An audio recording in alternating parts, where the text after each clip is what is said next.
Manhã linda, abençoada, gloriosa de Deus, esse sol que ilumina os nossos corações, a nossa vida. Cultuar a Deus não é só nesse momento, é a nossa vida, mas é muito bom cultuar juntos, em comunhão com a igreja, se alegrar numa manhã onde nós vamos ter batismo. A palavra diz que quando um pecador se arrepende, há festa no céu. E glória a Deus, porque hoje é uma manhã de batismo, glória a Deus porque estamos aqui.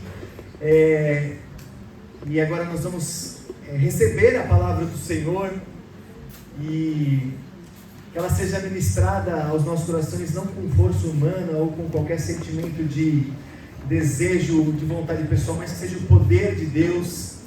E é glorioso a gente ver que desde o início Deus vai ministrando de uma forma única, unindo a abertura com o que foi ministrado no louvor, com o que foi ministrado aqui, e o mundo espiritual é sobrenatural, a palavra do Senhor é sobrenatural, porém a gente tem que discernir através dos nossos pensamentos, através da nossa atenção, muitas vezes o movimento que Deus está trazendo no nosso dia a dia, ou no culto, ou no momento das ministrações. E hoje foi falado muito sobre a questão do fogo do sacerdote, do coração, né? Que o nosso coração, da onde procede o bem e o mal, acima de tudo, guarde o seu coração, fala em Provérbios 14.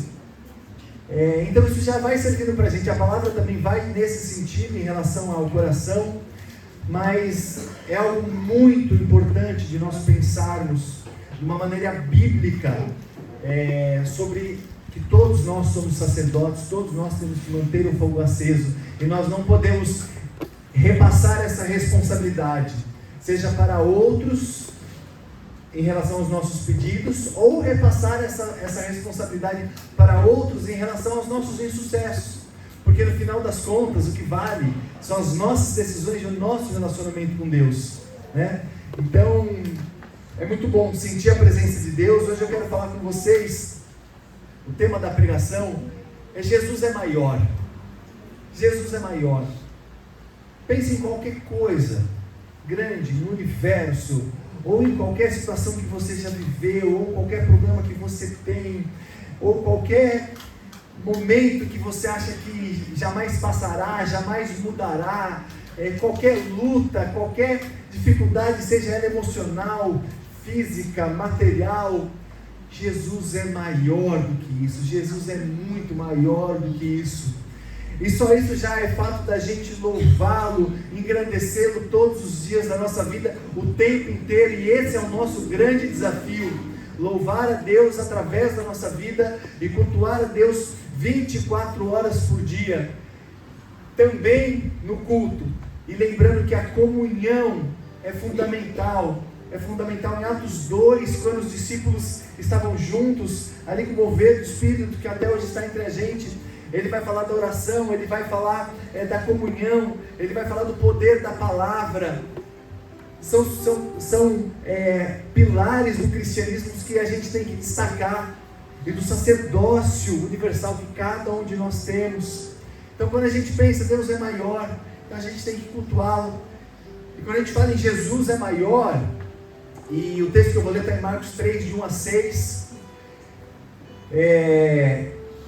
e através desse texto nós vamos pontuar, versículo a versículo, quais as formas que o inimigo, que o mundo e que o nosso próprio coração duro quer apequenar Deus, quer tirar essa dimensão tão grandiosa dele.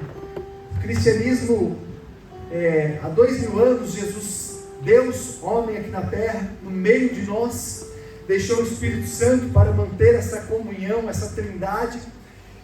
Mas a batalha espiritual, e a nossa batalha não é contra a carne, mas na verdade é espiritual, ela vem tentando tirar da gente o verdadeiro cristianismo.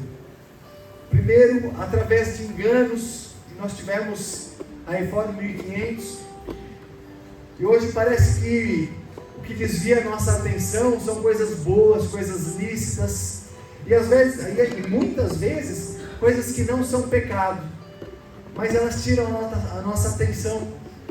E a gente, às vezes, fica que nem aquela criança no parquinho, olhando para tantas coisas bacanas, boas, bonitas, e esquece que tudo vem de Deus, e tudo é para Deus, e tudo deve engrandecer o nome de Deus. E quando a gente fala na graça de Deus, e hoje a palavra vai mostrar esse tamanho, essa graça, esse amor, isso não exime as nossas responsabilidades, porque nós somos individualmente responsáveis por tudo que nós assumimos, a começar pela nossa salvação. E a Bíblia é a nossa régua de fé, e a Bíblia vai mostrar aquilo que é certo e aquilo que é errado. E acima de tudo a gente tem que ter nessa individualidade de busca, porque a salvação é pessoal e individual, mas essa individualidade entender a palavra de Deus. A palavra de Deus, ela é fundamental. Nós não podemos viver do que nós ouvimos falar, a gente tem que viver daquilo que nós lemos. Por diversas vezes a palavra nos exorta a buscarmos, a lermos, a entendermos a palavra, para que a gente possa ter essa noção do que é certo ou o que é errado, para saber que Jesus é maior, que Deus é maior, e que Deus e Jesus não ferem ninguém, e quem nos fere são pessoas, porque normalmente nós nos deixamos ferir, porque às vezes nós damos às pessoas os desejos, as expectativas, os pedidos de oração que a gente deveria levar para Deus como sacerdotes individuais, como esse véu rasgado que com Jesus rasgou e a gente tem acesso direto ao Pai. E muitas vezes as pessoas, ou a religiosidade, ou diversas outras situações nos machucam. E Jesus não tem nada a ver com isso. Aliás, Ele é maior também do que os nossos machucados. E a gente fica machucado, acontece, mas nós temos que ter cura, porque a religião fere, mas Jesus cura. A religião mata, mas Jesus dá vida. E é isso que o texto fala. Então em Marcos 3, nós vamos ler a partir do versículo 1, vou pedir para você ler sua Bíblia, ou ler aqui no seu celular ou no telão. Nós vamos ler do 1 até o 6.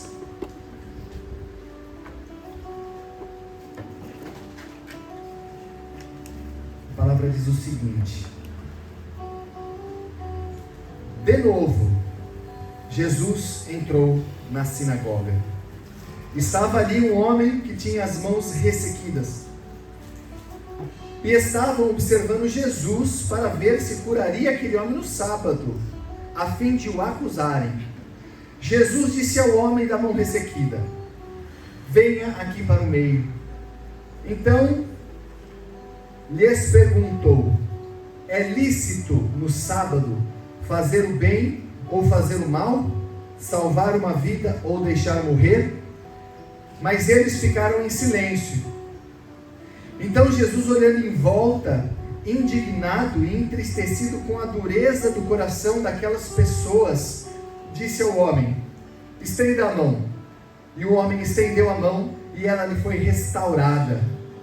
Os fariseus saíram dali com os herodianos e logo começaram a conspirar contra Jesus, procurando ver como o matariam.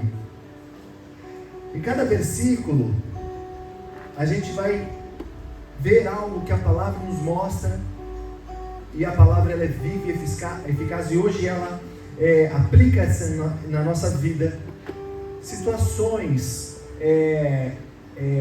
fatores que nos levam a apequenar o tamanho de Jesus, nos levam a querer colocar Jesus dentro de algum padrão da nossa mente humana, e a nossa mente jamais vai chegar na plenitude do que Deus é, do que Deus tem, do que Deus fez. A gente tem que contemplar, como a palavra fala, a glória de Deus se revela pela própria natureza, pelo pôr do sol, pela flor que abre, pelo abraço entristecido, pelo sorriso em horas difíceis, porque a paz excede a todo entendimento. A glória de Deus se revela a cada segundo, e a glória de Deus nos faz buscar Ele, querer cada vez mais, tentar compreender o que é incompreensível.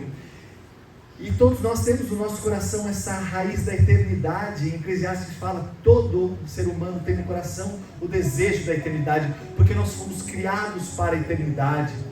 E Adão, na queda, com Adão, isso nos foi levado, mas Jesus veio exatamente para retomar isso. Então Jesus, Ele é um refrigério, Ele é um alívio, Ele nos dá vida, Ele nos dá vida eterna, e Ele sempre vai ser maior do que qualquer coisa que a gente humanamente tenta redimensioná-lo, apequená-lo. E mais uma vez eu vou falar, isso não tem nada a ver com a gente achar que todo mundo vai para o céu. Pelo contrário, nós temos que ser bíblicos, tradicionais, e saber que há céu e há inferno, mas que Deus quer que nós estejamos no céu. Basta a gente querer. Ele nos dá o desejo, Ele nos dá a opção, e Ele nos dá todas as condições necessárias. E o que pega é a dureza do nosso coração. Desde Adão, quando o homem passou pelo Egito, Faraó duro de coração. A dureza de coração do homem machuca, a religiosidade, um machuca o outro, mas Jesus é amor. Jesus, Ele nos ama de uma forma sobrenatural. Então no primeiro versículo, a gente vê que Jesus, vai falar que Jesus entrou na sinagoga, e ali tinha um homem com a mão ressequida, paralisada, depende da tradução, mas ele tinha uma deformidade. Então o primeiro fator que a gente começa a apequenar o tamanho, a dimensão de Jesus é espaço. É o espaço. A sinagoga era onde o judeu, ele tinha um momento de aprendizado, de leitura da palavra, de estudo, e o templo era o lugar da adoração. É um pouco diferente de hoje, mas hoje a gente vai ligar a igreja ao local santo. Irmão, não existe local santo. Nós, santo quer dizer separados. Nós, no momento que aceitamos Jesus e nos tornamos pequenos cristos, não é crente, não é gospel, é filho de Deus, nós devemos nos tornar pequenos cristãos. E cristão quer dizer ungido, Messias, aquele que veio nos libertar da escravidão. Então a gente tem que entender que a gente não pode dimensionar Jesus num espaço, numa igreja. Jesus, Ele está em todos os lugares. Jesus, Ele estava ali na sinagoga e fez um milagre, curou na sinagoga, mas Jesus curou nas estradas. Ele quer nos usar para curar pessoas no meio do caminho, feridas emocionais, físicas, seja ela qual for. Deus sempre nos dá uma palavra para falarmos para alguém. O Espírito Santo traz é que a gente anda muito distraído, a gente anda cego de tanto ver, surdo de tanto ouvir, e esquece. E parece que o domingo no culto, na igreja, ou na quarta, na igreja, é o dia que eu vou. Não, é o tempo todo, é no seu quarto, é em casa, é na escola, é na faculdade. Nós temos direto acesso ao Pai, não é o lugar. Jesus é muito maior do que qualquer lugar. Não precisamos construir templos grandiosos. É legal, é bom, é lícito, mas isso não pode tomar o nosso coração. Porque se a gente não tiver templo, se a gente tiver uma perseguição nos finais dos tempos e não tiver que puder ir na igreja, vai ser nas nossas casas, com os nossos irmãos, que a gente vai ter que se juntar, adorar, pedir para o Espírito aliviar o sofrimento ou trazer paz, sabe? Então Jesus está nos preparando para isso. E mais uma vez eu falo, a Bíblia não é um plano de ficar rico ou de prosperar, é um plano de salvação, de levar a gente para o céu. Então nós temos que entender que Jesus é muito além do espaço. O segundo versículo vai dizer que estavam ali pessoas, religiosos, observando se Jesus curaria no sábado. O judeu guardava o sábado, e isso estava na lei, permanece na Bíblia, o dia do Senhor. Acontece que o judeu, só em relação ao sábado, ele acrescentou 39 itens para o cumprimento do que Deus tinha falado. Então, o segundo fator que a gente vê que a gente quer diminuir Deus, diminuir o tamanho dele, é tempo. Deus trouxe o sábado, ou guardar o sábado, ou um dia do Senhor, para quê? Para que houvesse alívio para o povo. E o judeu começou, a religiosidade começou a trazer tantos itens que não se podia fazer no sábado, ao ponto de que em João 5, quando Jesus cura o doente de Betesda, que falam que é paralítico, mas o texto não fala, mas esse doente, e ele pega a sua maca, a sua cama, seu leito, e vai, Jesus fala, agora você pega e vai para sua casa. Além da questão da cura do sábado, naquela passagem, assim como nessa, o que indignou os religiosos e quiseram também perseguir, é porque Jesus falou para ele carregar o leito, e eles tinham acrescentado que você não poderia carregar as coisas no sábado.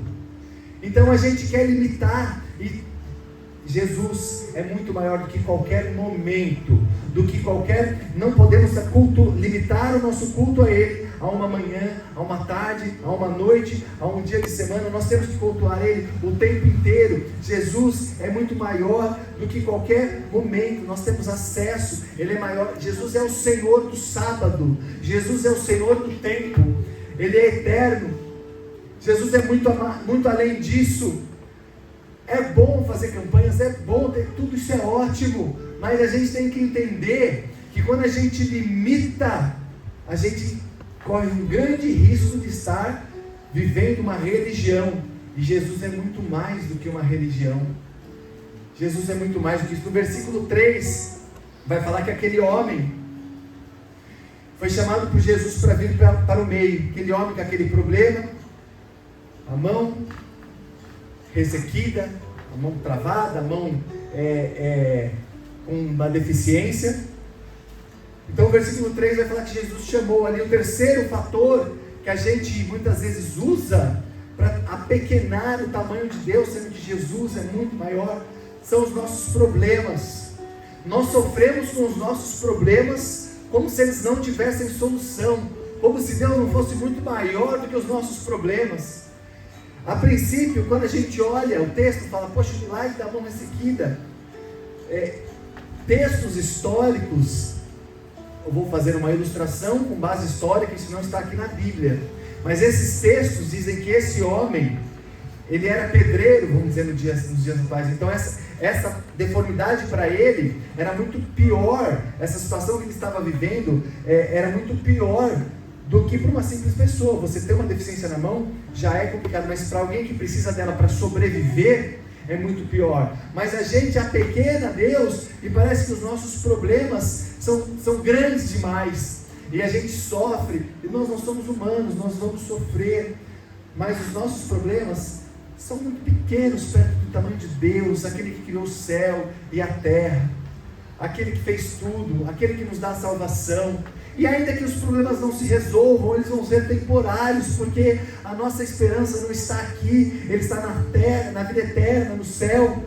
E Paulo fala que tolo, coitado, entre aspas, do homem, aonde a esperança está só aqui na terra.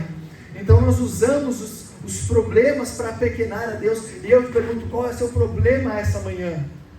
Você tem um problema? Eu tenho um problema? Provavelmente a grande parte aqui tem um problema.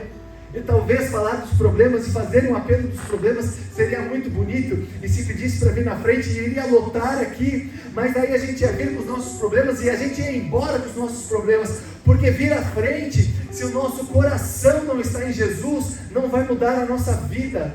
Vir à igreja, ao prédio físico, se o nosso coração não estiver em Jesus, não vai mudar a nossa vida. Mas se a gente não tiver nada, mas tiver Jesus no nosso coração, a nossa vida vai mudar, e nós vamos mudar a vida de todo mundo, porque a gente quer que avive, a gente quer que aqueça, a gente quer tanta coisa, mas a gente não quer ler a Bíblia, não quer orar. Meu irmão, somos nós, somos sempre nós. A boa e excelente notícia e o Evangelho é isso, é que Jesus veio permitir com que a gente mude isso simplesmente através dele. E ele não pede nada, ele pede só o nosso coração, e nos dá condições para que ele limpe o nosso coração. No versículo 4, vai falar que Jesus perguntou para os fariseus se era lícito fazer aquilo no sábado, se ele podia fazer, se a vida ou a morte, curar ou não curar, se ele poderia fazer aquilo no sábado. Jesus confronta os fariseus ficam em silêncio. Então o quarto item no versículo 4 que a gente entende que quer limitar a gente são as tradições humanas, a meritocracia humana, o status humano, o dinheiro humano, e Deus não tem nada a ver com nada disso. Deus não tem a ver se você está com uma roupa ou com outra. Ele tem a ver se seu coração está reverente a Ele. Eu posso estar com a roupa que for, e infelizmente as pessoas vão dar credibilidade pela roupa, pela maneira como eu ajo, pelo lugar onde eu estou, pelo carro que eu uso, pelo lugar onde eu moro. Mas Jesus não está nem aí para isso, porque tudo isso é fugaz, tudo isso é passageiro, tudo isso vai ficar aqui. Ele está preocupado com o nosso coração. Jesus é muito maior do que a tradição.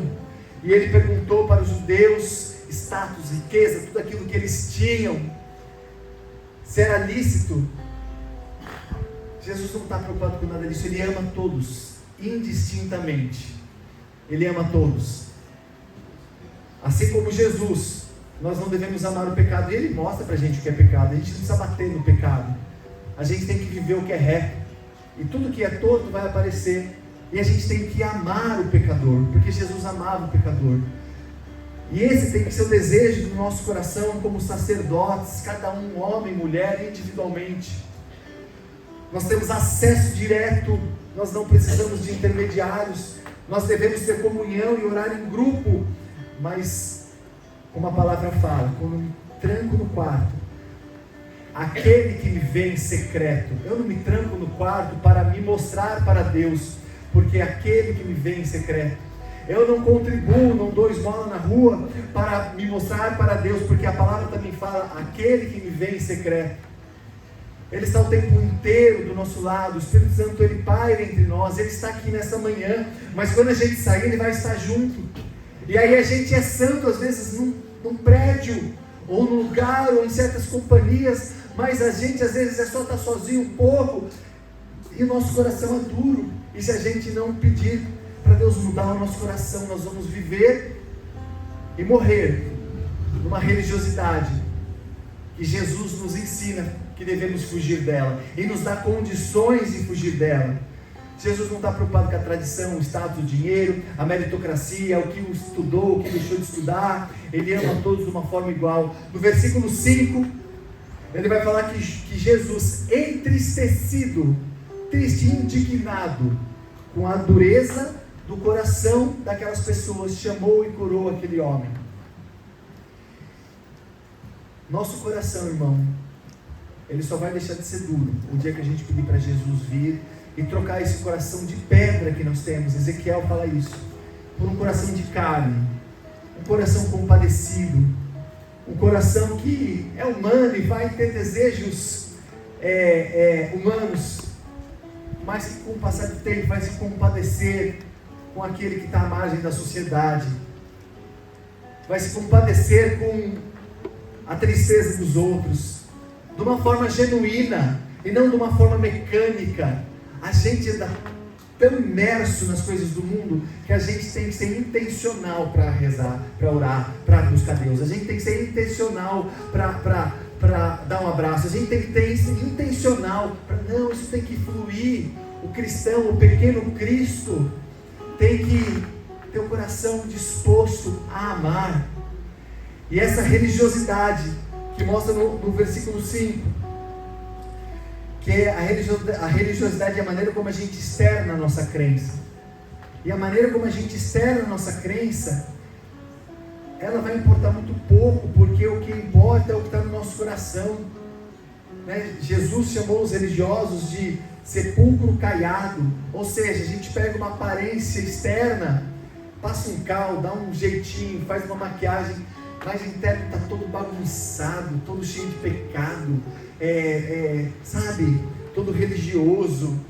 E Jesus vem nos trazer a vida, a cura disso, e nos põe à disposição tudo isso. Jesus é muito mais do que uma religião. E a religião, ela vem pegar esses itens que a gente colocou, e que Jesus é muito maior. O espaço, o tempo, os problemas, as tradições, status, dinheiro, mérito. E ela quer, a religião, formatar tudo isso. Só que a gente olha para a Bíblia, para Jesus, e Jesus ele estava ali na sinagoga, confrontando a religiosidade, inconformado com o sistema religioso, do qual muitos, eu acho que todos de nós fazemos parte, temos que lutar contra isso. Jesus, em um sábado, curava, dava vida, mudava histórias, não estava preocupado com o tempo, ele estava preocupado com as vidas. As tradições pouco importavam, Jesus estava preocupado com a vida daqueles que estavam ali. Deus, Jesus ama. Sabe aquela pessoa que entende tudo de Bíblia, mas não tem amor? E às vezes a gente fica indignado como Jesus. A gente tem que amar, porque Jesus ama. Aquela pessoa que está no mundo, que às vezes nem conhece o Evangelho e nem conhece o amor, porque Deus é o amor, é a fonte do amor, e às vezes nos machuca e nos traz dificuldades. A gente tem que amar porque Jesus ama elas. Sabe, porque às vezes nós somos essa pessoa que temos acesso à Bíblia e não amamos, ou nós somos essa pessoa que parece que nem conhecemos a Deus porque passamos do lado de tantas lutas, e às vezes estamos preocupados em um ativismo gospel, e esquecemos que o amor de Cristo vai além de qualquer ativismo gospel. Nós não fomos chamados para sermos conhecidos, nem para sermos estrelas. Nós somos chamados para sermos servos. Não importa o que você faz, se você é bem sucedido, meu irmão, isso tudo vai ficar. A nossa preocupação com os nossos filhos, como é que vai ser, como é que vai cuidar? Nós somos um sopro. Quem vai cuidar dos nossos pais? Meu irmão, e eu vou te dar uma notícia, às vezes vai ser até melhor que a gente, né? Às vezes, quando a gente não atrapalha Deus, flui bem melhor, porque quando a gente dá o controle nas mãos dele, é ele que vai saber fazer. Versículo 6 vai falar que os fariseus religiosos saíram dali, junto com os herodianos, vendo como eles fariam para matar Jesus. Então, não sou eu que estou falando. E mais uma vez eu repito, meu irmão, eu estou incentivando a gente a viver o que é reto, e é através de Cristo que a gente vai conseguir isso.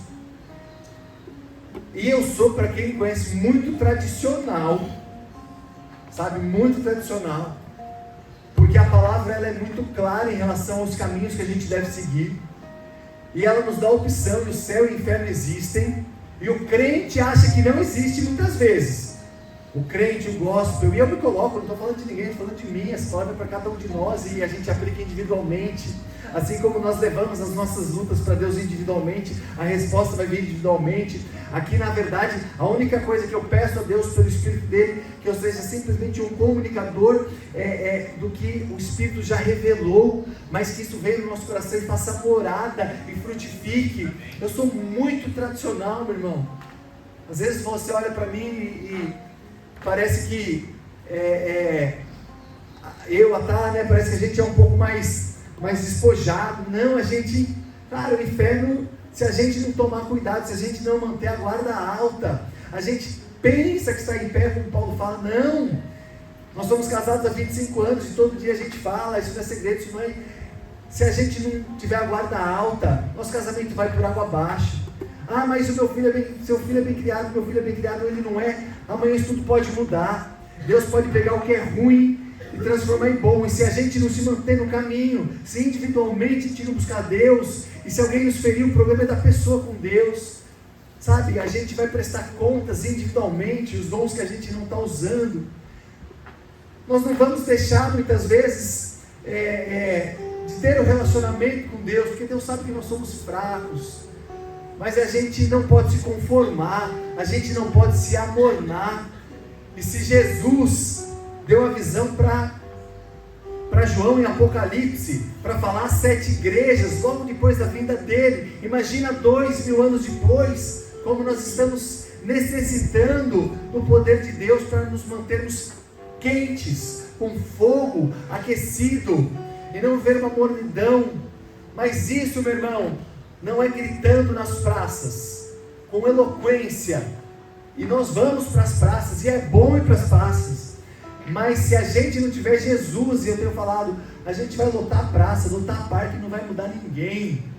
Aí a gente vai pegar um irmão com outro irmão que busca Deus e vão transformar um bairro, porque ele cuida bem da esposa, do filho, daquele que trabalha para ele, da sogra, do parente, daquele que machuca ele e ora pelo inimigo, porque é isso que a Bíblia fala. Então os fariseus saíram querendo matar Jesus, fazendo conchavos com os herodianos. Os herodianos, eles eram políticos ali, eles eram a parte do Estado.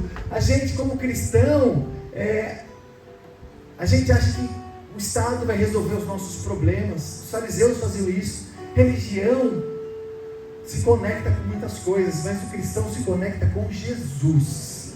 E Jesus aqui vai resolver tudo. E se não resolver, Ele promete que vai dar a graça suficiente para resolver. E Ele é poderoso, Ele é maior do que a religiosidade, Ele é maior do que qualquer problema. E eu sei que tem uma galera com problemas difíceis, mas Jesus é maior. Jesus pode e vai passar. E vai passar, meu irmão. E nós vamos celebrar tantas vitórias. E vão vir tantas outras lutas. Porque Jesus dá o alívio. Jesus cuida da gente. Jesus não é religião, Jesus não é terapia, Jesus não é a igreja, Jesus não é clube, Jesus não é ativismo. Essas coisas até contém na comunidade e a gente tem que ter comunhão, mas Jesus é muito mais do que isso. Jesus, Ele é a verdade, o caminho, a vida, é a porta, é o bom pastor, é a ressurreição. No Antigo Testamento é o eu sou, Ele é tudo. Apocalipse 1, 17 e 18 vai falar que Ele venceu a morte e que na mão dele está as chaves da vida, da morte e do inferno. Então vem falar que Ele é Deus e a divindade e a vida eterna estão nas mãos dele. E a gente está preocupado com coisas materiais. Ele é muito além de tudo isso. Ele é muito além. Jesus liberta, a religião aprisiona. Jesus cura, a religião fere. Jesus alivia, a religião cansa. Você está cansado, irmão? Muitos de nós estamos cansados. E nessa sociedade, parênteses, que é filosofia, sociedade do cansaço, onde nós não paramos e nos sentimos culpados quando paramos, para que a gente não tenha tempo de buscar o que importa, que é Deus. Essa sociedade de Jesus vem trazer alívio. A religião mata Jesus da vida. A religião cobra, Jesus dá vida em abundância. E a gente também tem que dar de graça, porque tudo que nós recebemos de Deus, não há nada que possa comprar. É tudo pela graça. Então eu vou orar com você hoje, para a gente encerrar esse momento da palavra e dar continuidade no culto. Depois vai ter batismo, apresentação de pessoas, para aplicar. E eu vou mais uma vez falar, Jesus é maior que tudo. Tudo. Isso não quer dizer universalismo, isso não quer dizer que a gente... Não, aí a gente tem que ir para a Bíblia e ficar mais atento ainda. Porque se Ele nos dá a vida, nos dá condições de escolher, nos dá todas as possibilidades, e a gente não vai para o caminho que é Jesus, a verdade e a vida que é Ele, só vai sobrar um outro lugar para a gente passar a eternidade, que é o inferno. E é isso.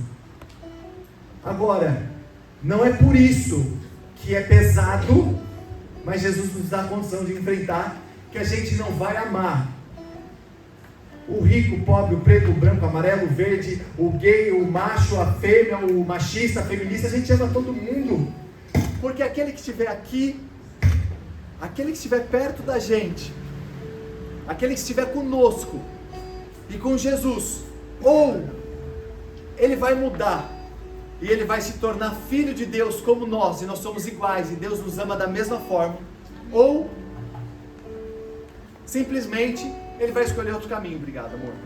ou simplesmente vai ter outro caminho, e a escolha é nossa. Mas hoje eu quero fazer uma oração com você, para que a gente tenha alívio, para que a gente entenda que Jesus é vida, para que a gente seja chamado hoje à liberdade. A liberdade, irmão, ela é extremamente importante, mas ela faz com que a gente fuja de Jesus muitas vezes, porque a gente quer um responsável para o nosso insucesso, para o nosso peso, para a nossa dificuldade, para a nossa dor de cabeça. Mas Jesus está falando, não, você é responsável, eu te dou liberdade de escolha.